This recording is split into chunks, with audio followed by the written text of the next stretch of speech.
안녕하세요. 60대 중반 남자입니다. 평생 다니던 회사를 퇴직하고 나니까 인생을 자꾸 되돌아보게 되네요. 처자식 굶기지 않고 가장으로서 정말 최선을 다해서 살았죠. 저와 비슷한 연배 있는 남자라면 저와 같은 인생을 살았을 거라고 생각합니다. 힘들어도 처자식만 보면 힘을 내던 시절이 있었어요.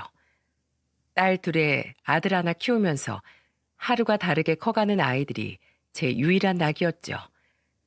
자식들 중에서도 가장 똑똑했던 큰딸은 아내가 혼자서 세 아이를 키우는 동안 옆에서 저보다 더 가장 많이 도와준 딸이었어요.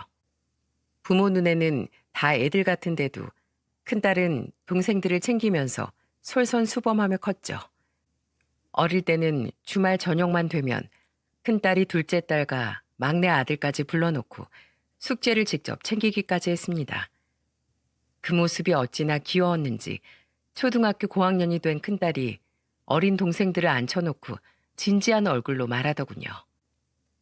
너희들 다 숙제했어? 수학 숙제는 한번 밀리면 할 게 많아지니까 그때그때 해야 된다고 했잖아. 왜 그렇게 내 말을 안 들어? 큰딸의 말에 둘째 딸이 뾰로통한 표정으로 말했죠. 언니가 어디까지 하라고 말 안 했잖아. 엄마가 언니한테 물어보라고 했단 말이야. 하루에 한 장씩 해두면 안 밀린다고 했잖아. 이번 준 엄마도 일하러 다녀서 바쁘다고 했지? 이리 와봐. 언니가 하나씩 알려줄 테니까 지금부터 해. 알겠어. 미안해, 언니. 사실 문제가 어려워서 못하고 있었어. 어려운 문제는 혼자 생각하지 말고 이 언니한테 가져오라고 했지? 그때 아내는 새 아이들이 모두 초등학교에 입학하자 짧게는 일주일, 길게는 3달씩 집 근처 마트에서 아르바이트를 다녔죠. 아무래도 아이들이 커갈수록 들어가는 돈이 점점 많아지니까 아내는 큰딸에게 아이들을 부탁하고 일을 하기 시작했습니다. 말 잘 듣고 착했던 큰딸은 그런 아내의 부탁도 잘 들어줬어요. 주말이라 제가 있는데도 큰딸은 엄마가 자기한테 부탁한 일이라면서 동생들 숙제 검사까지 했죠. 삼남매가 옹기종기 모여서 미리 학교 갈 가방을 챙겨두는 걸 보니까 초등학생이었던 큰딸이 대견하기만 했습니다. 그 모습을 지켜보다가 막내 아들한테 넌지시 물어본 적이 있어요. 민구가 누나가 숙제 잘 도와줘? 큰 누나가 알려주면 이해도 잘 되고 금방 풀어요. 그랬어? 민국이 이제 초등학교 2학년 됐으니까 누나들 말 잘 들어야 돼. 알겠지? 안 그러면 아빠가 이놈할 거야. 네, 근데 난 누나 말 잘 듣는데 큰 누난 그럼 누구한테 공부를 물어봐요? 엄마랑 아빠도 바쁜데 큰 누나 혼자서 다 해요? 누나는 똑똑해서 혼자서 잘하잖아. 그래서 민국이 숙제도 알려주는 거야. 그때 막내 아들의 말에 저는 괜히 가슴 한켠이 미안해졌죠. 요즘 TV를 보면 K장녀라는 말이 있지 않습니까? 사는 게 바쁘다는 핑계로 큰딸한테 너무 많은 짐을 짊어지게 만든 건 아닌가 싶어서 미안했어요. 그래도 늘 군말 없이 척척 해내는 딸이 고맙기만 했습니다. 하지만 골무면 언젠가 터진다고 큰딸한테도 사춘기가 찾아온 거죠. 그쯤이 큰딸이 중학교 2학년 때쯤 됐을 때였던 것 같네요. 아내도 저도 먹고 살기 지쳐있던 때라 큰딸한테 많은 의지를 했던 것 같습니다. 그저 알아서 잘 해주는 딸이니까 늘 부탁만 했던 거죠. 그걸 전혀 모르고 있던 저와 아내는 어느 날 방문을 잠그고 한참을 나오지 않던 큰딸을 보고 알게 됐어요. 아내와 같이 조심스럽게 들어가서 무슨 일이냐고 물어보자 큰딸은 울면서 말했습니다. 엄만 내가 뭐 하고 있는지 궁금하긴 해? 아빠도 내가 할 일이 얼마나 많은지 알긴 하냐고. 무슨 일 있니? 아빠한테 말해봐. 난 동생도 챙기고 집안일도 하고 내 공부도 해야 되는데 얼마나 바쁘겠어. 나도 이제 중학생이라고. 그때 저는 아내와 큰딸 이야기를 들어주려다가 크게 당황했죠. 저는 큰딸이 그저 잘 해내고 있다고 생각했어요. 아마 맞벌이하는 부부라면 그때 저희 집안 상황을 이해하실지도 모르겠습니다. 아무래도 어린아이들보단 첫째한테 의지하게 되지 않습니까? 그걸 인지하고 조심했어야 하는데 저 아내는 세심하게 챙기지 못했던 거죠. 아내는 처음으로 반항 아닌 반항하던 큰딸을 안아주면서 말했어요. 엄마가 미안해. 항상 열심히 해주니까 엄마는 우리 딸이 다 잘하는 딸인 줄 알았어. 그래서 엄마도 못하는 걸 너무 많이 우리 딸한테만 미루고 지냈던 것 같아. 미안해. 엄마가 잘못했어. 부모 자식이라도 말하지 않으면 이렇게 오해가 쌓일 수 있다는 걸 처음 알았습니다. 어렸던 아이들이라 얼굴만 봐도 저는 다 안다고 생각했죠. 하지만 펑펑 우는 큰딸을 보니까 부모 자식 간에도 대화가 이만큼 중요하다는 걸 배웠어요. 그날 이후 아내는 파트타임 아르바이트를 하면서 집안일과 아이들을 직접 돌보기 시작했습니다. 그러자 큰딸이 그 모습을 보고 아내한테 미안하다고 했다는 거죠. 그게 무슨 말인지 들어보니까 큰딸이 아내한테 미안한 목소리로 말했다고 하더군요. 엄마, 내가 시험 기간이라 예민해서 그랬어. 미안해. 내가 엄마한테 그러면 안 되는 건데 내가 도와줄 테니까 엄마도 좀 쉬어. 아니야. 엄마가 그동안 우리 딸한테 너무 기대기만 해서 미안해. 그리고 앞으로도 꼭 힘든 일 있으면 엄마한테 말해. 알겠지? 너도 내 자식인데 엄마가 첫째라고 너무 의지만 했어. 이게 다 우리 수진이가 너무 똑똑해서 그래. 엄마 닮아서 똑똑한 거지. 내가 엄마 아빠 많이 사랑하는 거 알지? 그럼 누구 딸인데. 아휴, 우리 큰딸 언제 이렇게 컸을까? 의젓한 큰딸 덕분에 저희 부부는 새 아이를 키우면서도 어렵지 않게 살았다고 생각했습니다. 그만큼 저희 부부한테 큰딸은 든든하고 믿을 만한 자식이었죠. 나이에 비해 책임감을 일찍 알게 한 것 같아 미안하긴 했어요. 그래도 삼남매가 다 크고 나니까 둘째 딸과 막내 아들도 큰딸이 얼마나 든든했던 첫째였는지 알고 있었습니다. 자식들이 사회생활을 시작하고 나서는 5식구가 한자리에 모이는 게 힘들었죠. 그러다 아내의 생일날 5식구가 어렵게 한자리에 모였던 적이 있었어요. 그때 둘째 딸이 장난스럽게 말했습니다. 식구들 다 언제 한번 모이나 했는데 드디어 다 모였네. 이렇게 모이니까 옛날 생각난다. 우리 어릴 때 언니가 엄마 대신 밥도 챙겨주고 그랬는데 그때는 엄마 아빠 출근하면 완전 언니가 혼자서 척척 밥도 차려줬었어. 거의 엄마 대신이었다니까? 둘째의 말에 막내 아들도 맞장구를 치면서 말했어요. 그때 내가 밥 안 먹겠다고 투정 부리면 큰 누나가 계란 후라이도 해줬는데. 그때 큰딸이 무언가 떠오른 듯 아들을 보면서 소리치며 말했죠.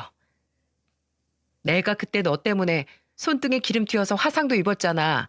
너 그거 기억은 나? 그럼 기억하지. 내가 그래서 누나 잘 때 맨날 약도 발라줬잖아. 이 정도면 내가 아주 막내 먹이고 입혀서 키웠네. 그치 엄마? 나 진짜 동생들 돌보면서 힘들었어. 그러자 아내는 큰딸을 보면서 미안한 표정으로 말했어요. 그래, 오늘 내 생일 아니고 네 생일 해라. 그래도 큰딸 덕분에 이만큼 잘 살았지. 너 없었으면 엄마 아빠가 밖에서 어떻게 일했겠어. 다 너희들 잘 봐주는 큰딸 믿고 나가서 돈 벌어온 거야.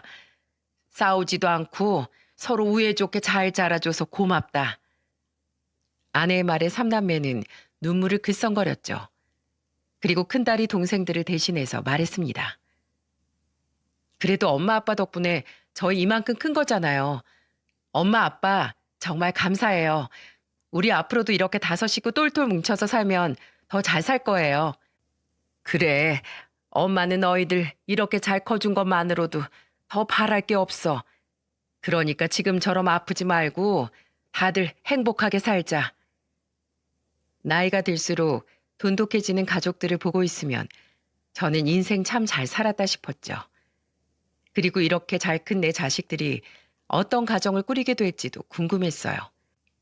그렇게 제가 은퇴를 1년 앞둔 때에 큰딸이 결혼할 사람이 있다면서 인사를 온다는 겁니다. 워낙 자기 얘긴 잘 안 하는 큰딸이라서 만나고 있는 사람이 있는지도 몰랐죠. 갑작스러운 말에 당황했지만 그래도 큰딸이 집에 데리고 올 정도면 믿음직스러운 사람이라고 생각했어요. 둘째 딸과 막내 아들은 저와 아내한테 미주알 고주알 다 얘기하는 성격이었지만 큰딸은 달랐습니다. 밝고 쾌활한 성격이긴 했지만 정작 깊은 속 얘긴 잘 터놓지 않았죠. 삼남매가 다 같이 커도 성격이 같을 수 없으니까 그냥 각자 성격이겠거니 했어요.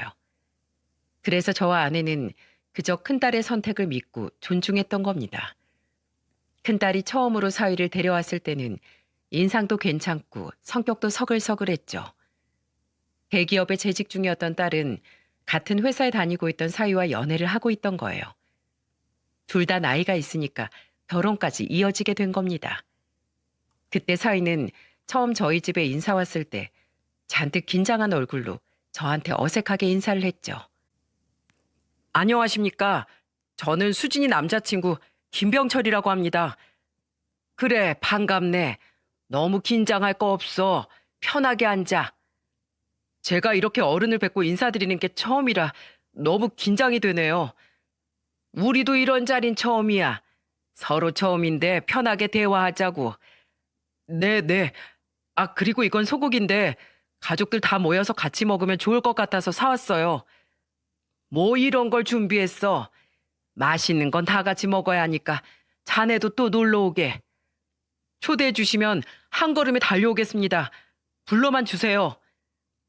장난스러운 말에도 넉살 좋게 대답하는 사위의 첫인상은 나쁘지 않았죠. 게다가 딸과 같은 대기업에 다니고 있다니까 마음에 들기도 했습니다. 큰딸이 혼자서 경제적 문제를 감당하지 않아도 될 것 같았고 둘이 같이 벌면 잘 살 거라고 생각했어요. 그날 이런저런 얘기를 하면서 사위는 민망한 목소리로 말했죠. 저희가 같은 회사에 다니고 있지만 사실 저는 수진이만큼 모아둔 자산이 많진 않아요. 아버지께서 돌아가시기 전에 병원비로 돈을 많이 보태드렸거든요. 그래서 저 지금은 수진이보다 부족해도 살면서 절대 힘들 일 없게 할게요. 이것만은 꼭 약속합니다. 알고 보니까 사위도 집안의 장남이었고 친부가 지병으로 투병 생활을 길게 하는 바람에 벌어둔 돈을 집안에 많이 보탰던 겁니다. 부모가 아픈데 자식이 모른 척 할 수 있겠습니까? 그래서 사위가 아버지 병원비에 돈을 보탰다고 했을 때 충분히 이해했죠. 그런 사위의 모습을 보고 큰딸도 저와 비슷한 생각을 했던 것 같았어요. 그래서 저는 고개 숙인 사위를 보면서 다독이듯이 말했습니다. 자식이 부모 아프면 당연한 거지. 그런 건 전혀 문제가 아니야. 오히려 자네가 아버지 아픈데도 모른 척 했다면 난 더 실망했을 거야. 돈에 너무 얽매이지 마. 내가 처자식 먹이고 입히면서 살아보니까 돈보다 더 중요한 게 가족 간의 믿음과 정이야. 그리고 10개를 지고 결혼해도 살다 보면 다 사라지는 게 결혼이니까 앞으로 어떻게 살지 그 고민을 해. 감사합니다. 아버지가 오래 투병해서 저도 힘들었어요. 그나마 제가 집안의 보탬이 되니까 다행이라고 생각하고 살았어요. 근데 수진이 만나고 점점 결혼에 대해 생각해보니까 제가 너무 볼품없는 게 싫었습니다. 못난 절 이렇게 좋게 봐주셔서 감사해요. 제가 정말 잘하겠습니다. 볼품없긴 뭐가 볼품없어. 먼저 떠난 사돈이 아들을 아주 훌륭하게 키우셨네. 분명히 하늘에서 흐뭇하게 보실 거야. 눈물까지 흘리면서 말하는 사위를 보니까 참 찡했죠. 요즘은 부모가 아파도 눈 하나 꿈쩍 안 하는 자식들도 태반이라는데 사위의 효심이 보기 좋게만 보였어요. 그렇게 사위와 많은 대화를 나누게 됐습니다. 그 후 사위가 떠나고 큰딸은 저와 아내한테 진지한 목소리로 말했죠. 결혼할 땐 우선 각자 있는 돈으로 형편껏 시작하기로 했어요. 저 사람 가진 건 별로 없어도 마음만큼은 누구보다 좋은 사람이에요. 살면서 힘든 일 많을 텐데 그때마다 제가 많이 의지할 수 있을 것 같아요. 회사 다니면서도 제가 많이 의지했어요. 큰딸이 누군가에게 의지를 했었다는 말을 들으니까 아내는 크게 놀란 눈치였어요. 그리고 그 말에 큰딸 손을 잡으면서 아내는 진지한 목소리로 말했습니다. 네가 어떤 성격인지 내가 제일 잘 아는데 네가 의지했다고 하면 나는 대찬성이야. 앞으론 혼자서 다 이고지고 살지 말고 좋은 사람 만나서 걱정도 나누고 살아. 알겠지? 난 우리 딸이 고른 남자 믿어. 엄마, 저 정말 잘 살게요. 나도 이젠 의지하고 마음 터놓고 살고 싶어요. 부족한 이 엄마 만나서 마음 많이 힘들었지? 너는 아마 잘 살 거야. 그러니까 행복하게 살아. 그때 큰딸이 믿고 의지할 만한 사람이라는 말에 저는 사위를 믿었죠. 누구보다 큰딸이 행복하게 바라는 마음에 찬성한 결혼이었습니다. 그리고 큰딸 결혼 후 신혼 초반에는 사위가 참 괜찮았어요. 제가 은퇴 직전 결혼식을 올렸던 큰딸 부부는 수많은 하객의 축복 속에 결혼한 만큼 정말 잘 사는 듯 보였죠. 그리고 사위는 저한테도 정말 잘하는 사위였습니다. 시간이 지나 은퇴를 앞둔 저는 심리적으로 굉장히 기분이 이상했어요. 가장으로서 오랫동안 일하던 일터를 떠나는 일은 왠지 저를 무기력하게 만들었죠. 왠지 사회적으로 제 자리가 사라지는 기분이었어요. 그때 사위가 그런 저를 눈치채고 따로 연락했던 적이 있었습니다. 퇴근길에 갑자기 걸려온 사위 전화에 저는 반갑게 받았죠. 큰 사위가 이 시간에 웬일이야? 자네도 퇴근 중인가? 네, 오랜만에 일찍 퇴근하는데 장인어른 생각이 나서요. 별일 없으시면 같이 저녁이나 먹고 가실래요? 아이고, 사위가 먹자는데 당연히 좋지. 막내 아들이 지방으로 취업을 하게 되면서 아들의 빈자리가 크게 느껴졌는데 그 자리를 사위가 채워줬어요. 그때 사위와 감자탕에 소주 한잔하면서 남자끼리 할 수 있는 대화를 많이 나눴습니다. 사위는 제가 어떤 고민을 하고 있는지 눈치챈 듯 넌지시 말했죠. 저희 팀 부장님께서 내년에 은퇴를 하신대요. 그래도 같이 일한 시간이 있어서 그런지 아쉽더라고요. 회사를 떠나는 사람이나 남는 사람이나 싱숭생숭하기 마찬가지겠죠. 아버님은 좀 어떠세요? 아유, 나도 똑같지.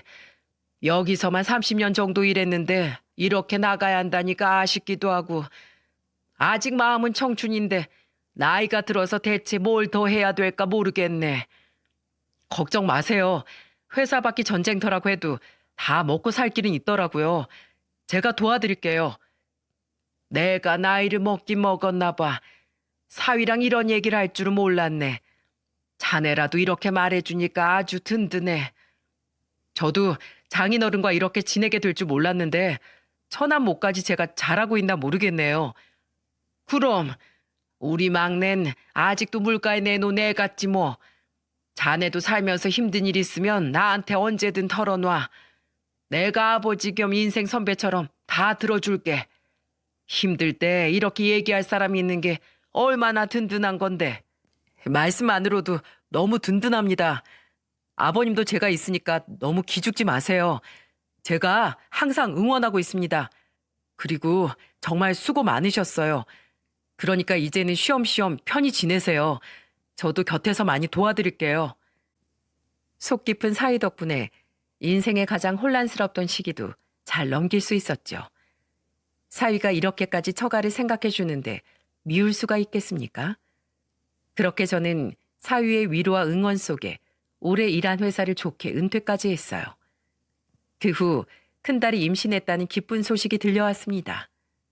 그리고 그 무렵 둘째 딸도 결혼 준비를 하고 있었죠. 집안에 겹경사가 들려올수록 저는 어깨가 무거워졌습니다. 친손주라도 태어나면 용돈이라도 쥐어줘야 할 테고 둘째 딸 결혼하는데 몇 푼이라도 도와주고 싶었어요. 그렇다고 퇴직하면서 받은 돈을 쓰기에는 저희 부부 노후가 걱정이었죠. 그래서 저는 그때부터 대리기사 일을 시작하게 됐습니다.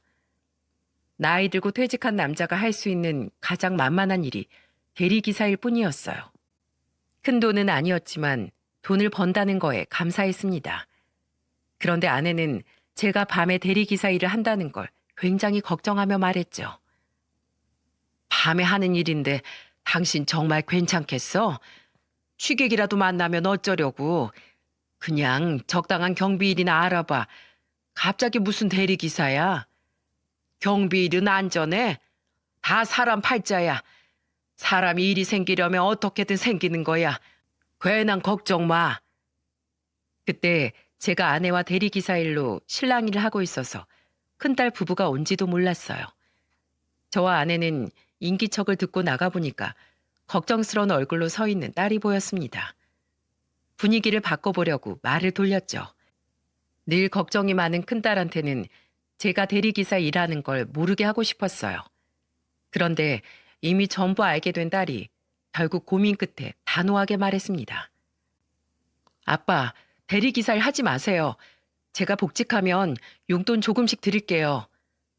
네가 무슨 내 용돈을 줘? 이 아빠 아직 짱짱해. 그러니까 내 걱정 말고 네 가정이나 잘 챙겨. 엄마가 괜히 걱정하는 것도 아니잖아요. 나도 듣고 나니까 엄마처럼 걱정이 앞섰는데 엄마는 오죽하겠어요. 제발 아빠 제 말 좀 들으세요. 큰딸은 저한테 대리기사 일을 하지 말라면서 반대했죠. 하지만 부모가 자식한테 용돈 받는 건 편하겠습니까? 그때 옆에서 제 편을 들면서 나서준 사람이 사위였습니다. 사위는 저를 걱정 가득한 목소리로 말리던 딸을 설득하면서 말했어요. 여보, 아버님 인생인데 응원해 드려야지. 우리 아버지도 건강 안 좋으실 때 일 못하는 걸 제일 못 견뎌 하셨어. 사람마다 인생에 중요한 게 있는 거잖아. 그래도 60 넘은 아빠가 대리기사 일을 어떻게 해. 생각만 해도 힘들 것 같아서 그렇지. 아니야. 오히려 일 못해서 병나는 사람도 있어. 그렇죠, 아버님? 사위가 딸을 설득하면서 저한테 되물었죠. 그때 저는 이때가 기회다 싶어서 맞장구를 치면서 말했어요. 그럼 난 일 못하면 몸이 근질근질해. 그러니까 우리 큰딸이 이 아빠를 좀 이해해줘. 요즘은 옛날이랑 달라. 지금 60대는 한창이라고. 아무 걱정 마. 내 친구들도 나처럼 사는 사람 많아. 평생 사무실에만 갇혀 있다가 운전하면서 사람들도 만나고 여기저기 간다고 생각하니까 재밌어. 장인어른도 사무실에서만 일하셔서 지금 일이 새롭고 즐거우시죠? 여보, 들었지?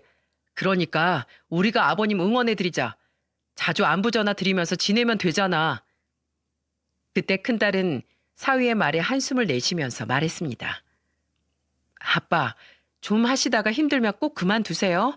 제가 도와드릴 테니까 아무 걱정 마시고요. 알겠죠? 그래, 그래. 내가 아주 딸 덕분에 든든하다. 너는 몸조리나 잘해. 이 아빠 걱정 말고. 아빠가 밤에 나가서 일한다는데 제가 안심하겠어요? 다 제가 부족해서 그런 것 같아요. 아니야. 사람은 원래 일을 해야 사는 거야. 이렇게 기특한 딸의 사이까지 있어서 내가 아주 부자가 된 것 같네. 저를 걱정해주는 사위와 딸을 보니까 인생 헛살진 않았구나 싶었어요.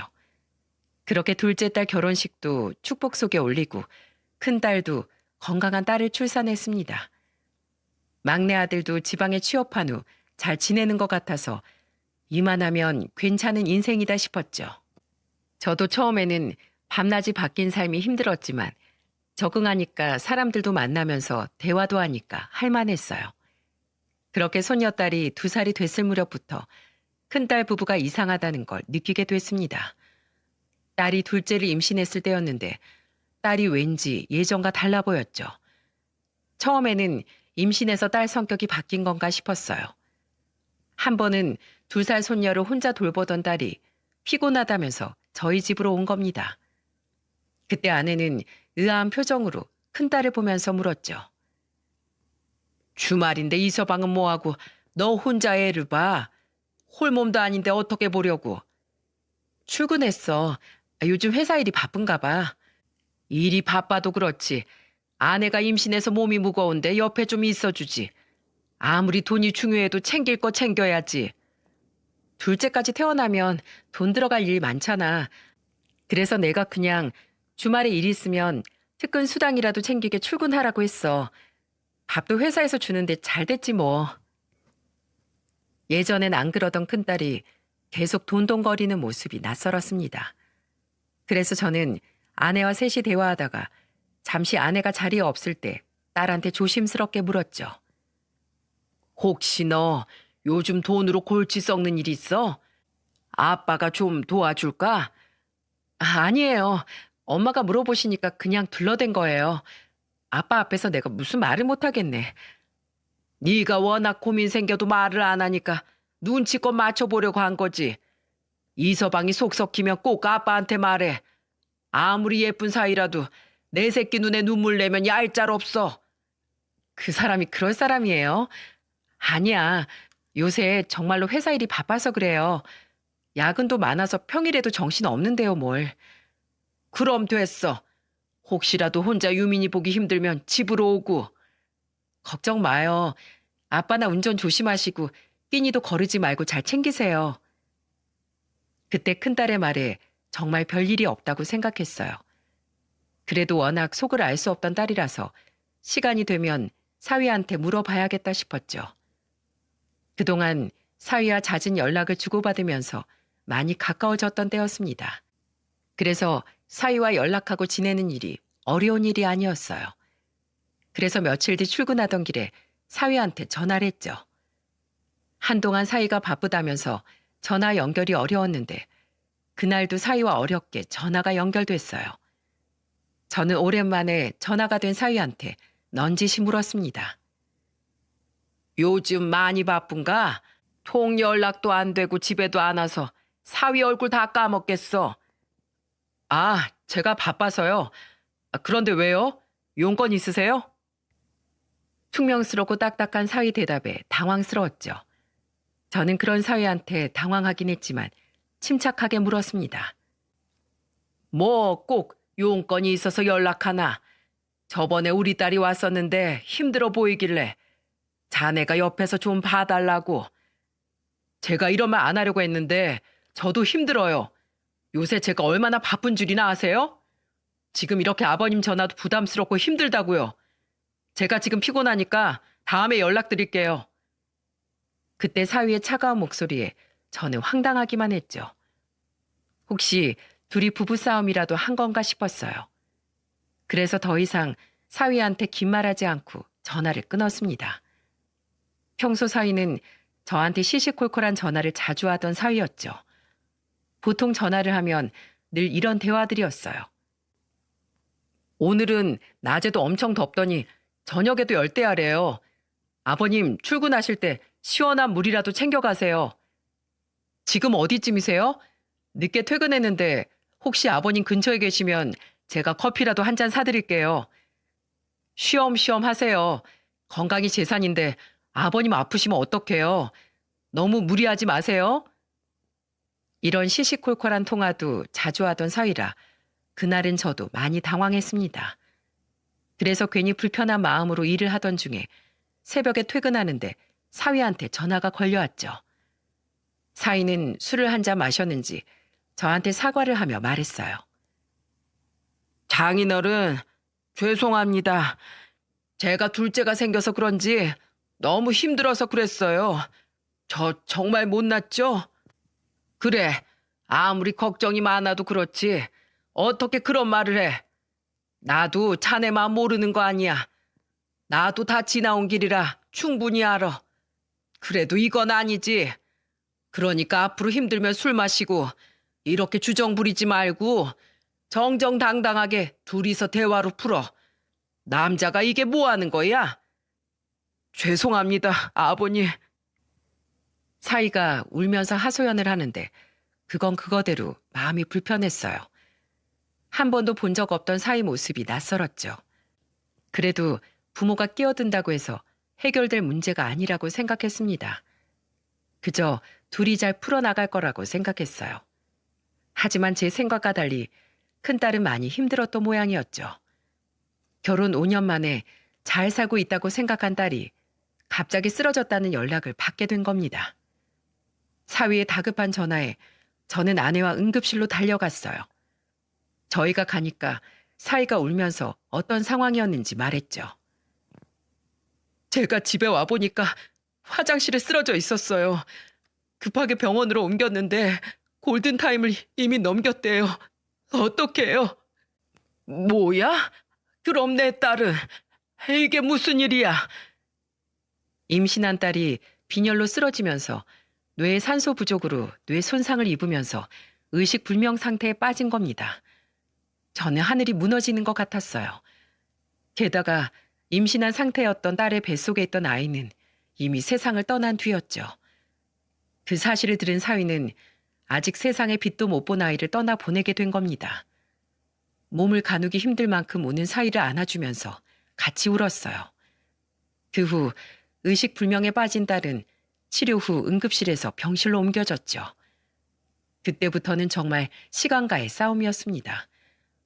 아무래도 사위 혼자 어린 손녀와 아픈 딸까지 돌보긴 힘들어 보였어요. 그래서 아내가 사위한테 걱정스러운 목소리로 말했죠. 내가 믿을 만한 간병인 알아볼게. 자네가 간병의 육아까지 다 어떻게 하겠어? 회사도 다녀야 하는데. 네, 장모님. 제가 아내와 남은 딸이라도 꼭 책임질 수 있게 살게요. 죄송해요. 저 좀 도와주세요. 자네 마음 다 알아. 이 위기는 우리가 같이 이겨내면 충분히 이겨낼 수 있어. 그러니까 우리 같이 꼭 이겨내야지. 그렇게 아내는 간병인을 고용했고 어린 소녀를 대신 봐주기 시작했습니다. 저도 딸 병원비에 보탬이 되고 싶어서 대리기사 일을 더 적극적으로 하러 다녔어요. 그렇게 한 석 달간을 저와 아내의 사위가 서로 일을 나눠가면서 버텼던 것 같았죠. 그러다가 아내가 저한테 딸 병원에 잠시 가보라면서 말했습니다. 여보, 오늘 일 하루만 쉬고 병원에 좀 가봐. 사위가 간다고 했는데 오늘 회사 일이 있나 봐. 간병이 내일 쉬는 날이라 오늘 저녁에 일찍 나가봐야 한대. 그러니까 당신이 꼭 가봐. 그래, 알겠어. 걱정 마. 내가 가볼게. 아내의 말에 저는 딸의 병실로 향했어요. 병실에 가보니까 간병인이 딸이 편하게 누워있을 수 있게 자세를 고쳐주고 있었죠. 제가 들어오자 간병인은 반가운 목소리로 말했습니다. 오늘은 아버님이 오셨네요. 이렇게 딸을 끔찍하게 아끼시는데 기적이 일어나면 좋겠네요. 아휴, 남편이란 거 와도 꽂아놓은 보리자루 같은데 대체 부부가 뭔지. 이래서 남편이 남의 편이라는 거예요. 혀를 차면서 말하는 간병인의 말에 저는 깜짝 놀랐죠. 그래서 간병인한테 놀란 목소리로 물었어요. 방금 그게 무슨 말인가요? 우리 딸 남편이 꽂아놓은 보리자루 같았다니요?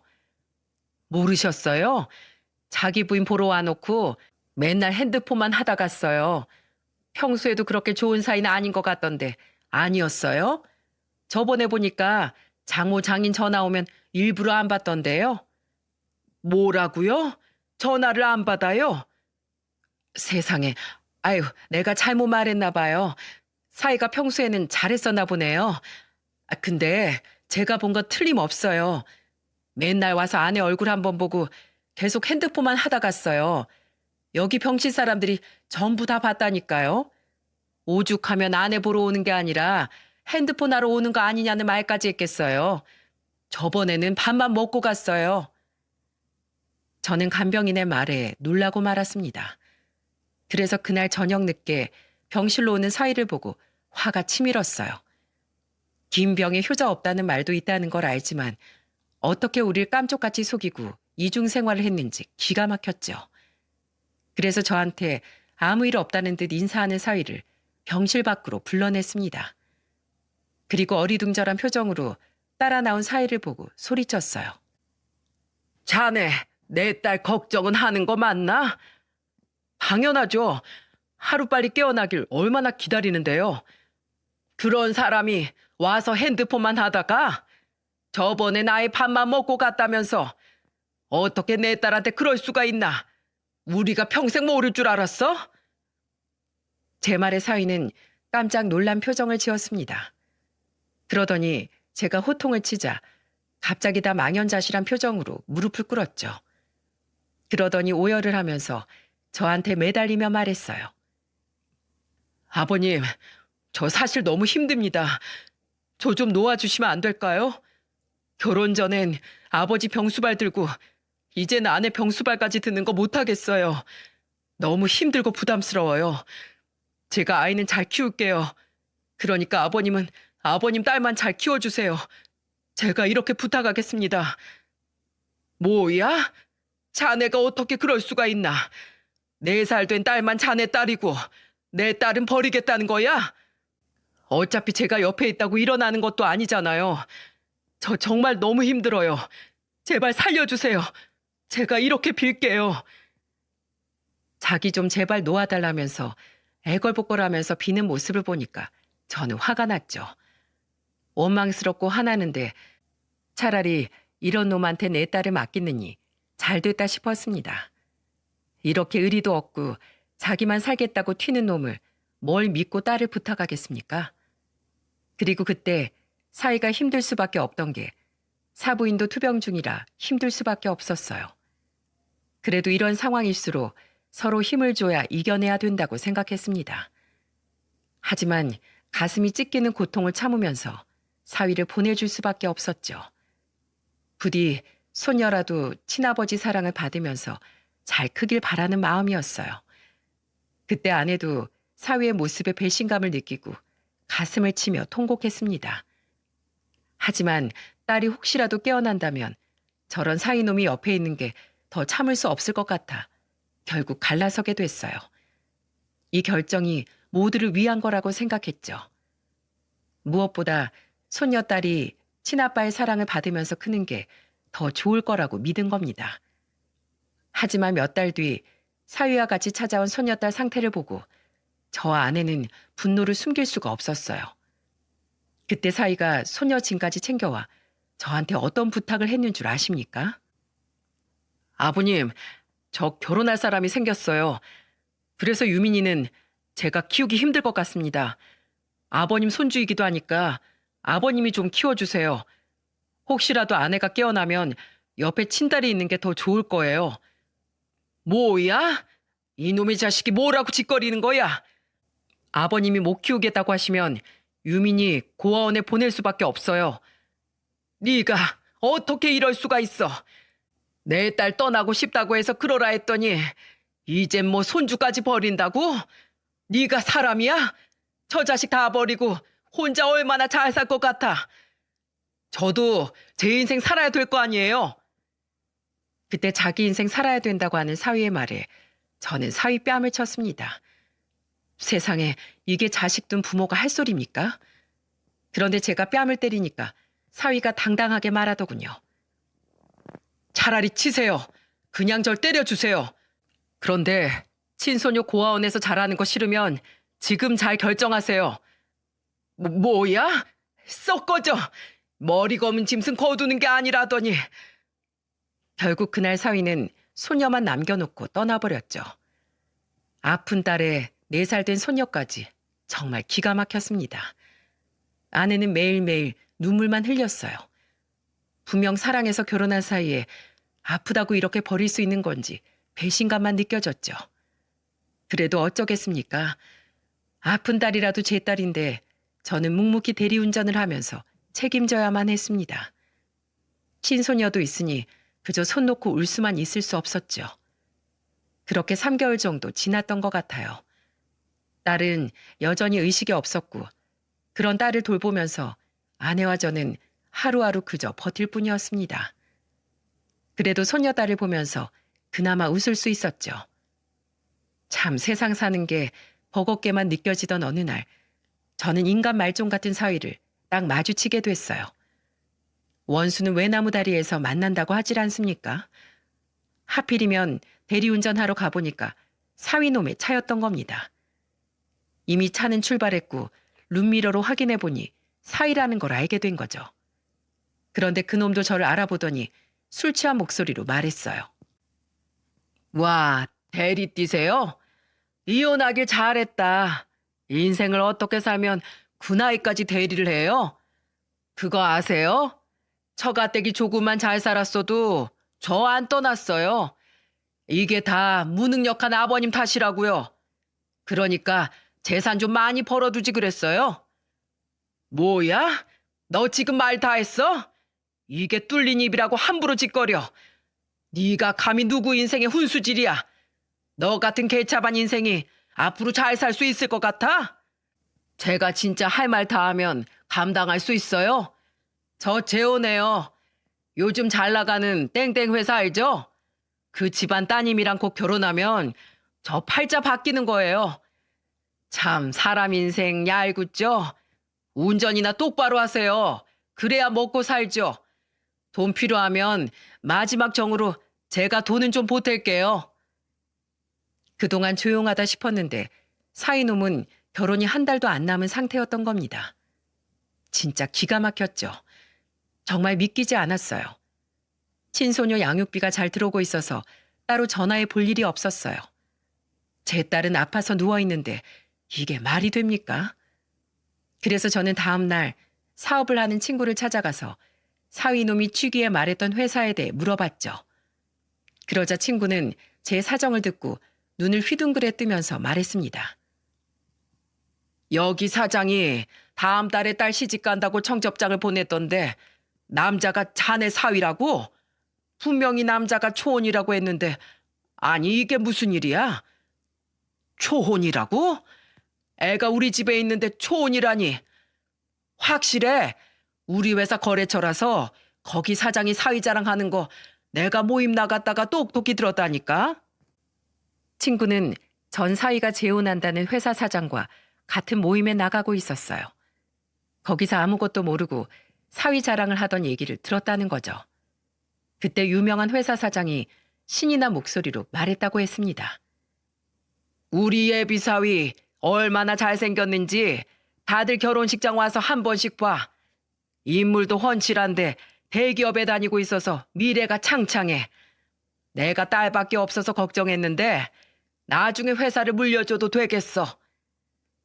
이런 말까지 하면서 그 집안에선 손녀딸의 존재조차 모르고 있던 거예요.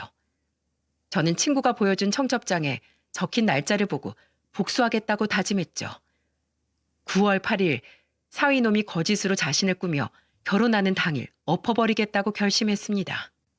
제 딸의 복수를 제가 직접 하기로 결심했어요. 시간이 지나 결혼식 당일 저는 결혼식장을 찾아갔죠. 그때 제 친구는 저를 도와주기로 약속한 상태였고요. 그런데 결혼식장에 가보니까 저는 2번 놀랐어요. 바로 남자 쪽 혼주석에 앉아있는 사돈과 사부인이 생판 처음 보는 초면이었죠. 게다가 사돈은 세상에 없고 사부인은 지병으로 투병 중인데 어떻게 올 수 있었겠습니까? 모든 게 사위가 다 거짓으로 꾸민 짓이라는 걸 알 수 있었어요. 아무것도 모르고 하객들이 자리에 앉기 시작했습니다. 그리고 성스러운 결혼식이 시작됐죠. 신랑 신부가 입장하고 주례가 시작됐어요. 바로 그때 저는 잠깐이라고 외치면서 식장에 들어섰죠.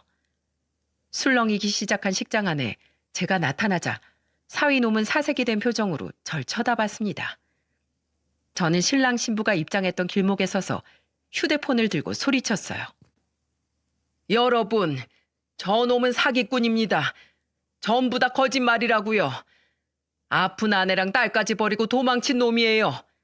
그리고 혼자 잘 먹고 잘 살겠다고 재혼인 것도 숨긴 채 결혼하려는 악질 중에 악질이라고요. 이것 좀 보세요. 휴대폰이 작아서 안 보이실 텐데 궁금한 분들 다 이쪽으로 오세요. 제가 다 보여드리겠습니다. 저 사기꾼 친부는 이미 세상을 떠났고 친모도 지금 병원에서 치료 중이에요. 저 혼주석에 있는 사람들도 전부 가짜예요. 제가 이렇게 외치자 하객들은 제 휴대폰을 보러 하나둘 몰려들었죠. 저는 손녀딸과 사위 그리고 제 딸이 다정하게 찍은 가족 사진과 사부인의 진료 기록까지 전부 보여줬습니다. 그리고 저 사기꾼 놈이 이혼했다는 증거까지 전부 보여줬어요. 그러자 사위놈은 저한테 달려와서 제 휴대폰을 뺏으려고 안간힘을 쓰며 말했죠. 이게 뭐하는 짓입니까? 믿지 마세요. 노망난 노인네 말을 왜 믿어요? 뭐? 노망난 노인네? 자네가 내 딸한테 어떻게 이럴 수 있나? 친딸 보기 부끄럽지도 않아? 그때 사위놈과 실랑이를 하다 저는 그대로 뒤로 넘어졌습니다. 그러자 제 친구가 여자 쪽 집안 아버지를 데리고 와서 소리치며 말했어요. 이놈의 자식 보셨죠? 제 친구가 그동안 아들처럼 아끼던 사위한테 이 꼴을 당했습니다. 제가 오래 알고 지낸 친구라 뭐든 물어보시면 제가 다 알려드릴게요. 이런 배은망덕한 놈, 감히 내 딸 인생을 망치려고 작정했어? 내가 너 가만두나 봐. 결국 그날 결혼식은 완전히 파토나고 말았죠. 그 후 악질 중에 악질인 저놈은 어떻게 됐는 줄 아십니까? 혼인 빙자 사기죄로 고소까지 당했다고 했어요. 난다긴다 하는 집안 농락한 죄로 아주 고소 걸릴 만한 건 전부 다 걸린 것 같았죠. 친구한테 들어보니까 혀를 차면서 저한테 근황을 전해줬습니다. 말도 마. 그 집안에서 자기 딸 당할 뻔한 거 알고 그 자식한테 소송을 엄청나게 걸었나 봐. 변호사도 엄청나게 선임했나 봐. 절대 못 빠져나가게 싹 털어달라고 했대. 아주 일을 가는 것 같더라. 그리고 너한테 고맙다고 전해달래. 자기 딸 구해줘서 고맙다더라. 그 말을 전해 듣는데 참 기분이 묘하더라고요. 제 딸은 이제 겨우 눈만 뜬 채 눈만 끔뻑이는데 얼떨결에 남의 집 딸 인생을 구해준 꼴이 됐죠. 그래도 도움이 됐다니까 속은 후련했습니다. 사이놈은 결국 탈탈 털려서 다니던 대기업에서도 권고사직 처리됐어요. 요즘은 대기업이 윤리적인 문제에 더 민감한지 사이놈 소문을 듣고는 몇 차례 면담을 하다가 결국 해고됐다고 했죠. 이게 바로 의리를 저버린 인간의 끝이었습니다. 저는 그래도 사이놈이 정신 차리고 사과라도 할 줄 알았어요. 정말 인간이라면 그래야 되는 거 아닌가요? 그런데 끝까지 손녀 안부는 물론이고 제 딸의 안부조차 묻지 않고 자취를 감춰버렸죠. 제가 그동안 사이라고 부르던 놈은 인간의 탈을 쓴 짐승이었다는 생각만 듭니다. 이렇게 사연을 쓴 것도 인간이 분에 넘치는 욕심을 부리면 끝은 결국 처참하다는 걸 알려주고 싶어서예요. 돈이 많으면 편하긴 하겠죠. 하지만 돈만 있는 삶이 정말 행복하겠습니까? 무엇보다 사람 간의 정과 믿음, 의리가 중요하다고 생각해요. 지금 저희 가족이 딸을 사랑으로 보살피고 있는 것도 사랑이기 때문에 가능한 거죠. 일이 힘들고 지쳐도 눈이라도 깜빡이는 딸을 보며 힘을 얻고 있습니다. 언젠가 손녀와 제 딸이 나란히 걷는 걸 보고 행복할 날도 올 거라고 믿어요. 여러분들의 많은 응원 남겨주시면 오늘도 힘내서 살아보겠습니다. 끝까지 들어주셔서 감사드려요.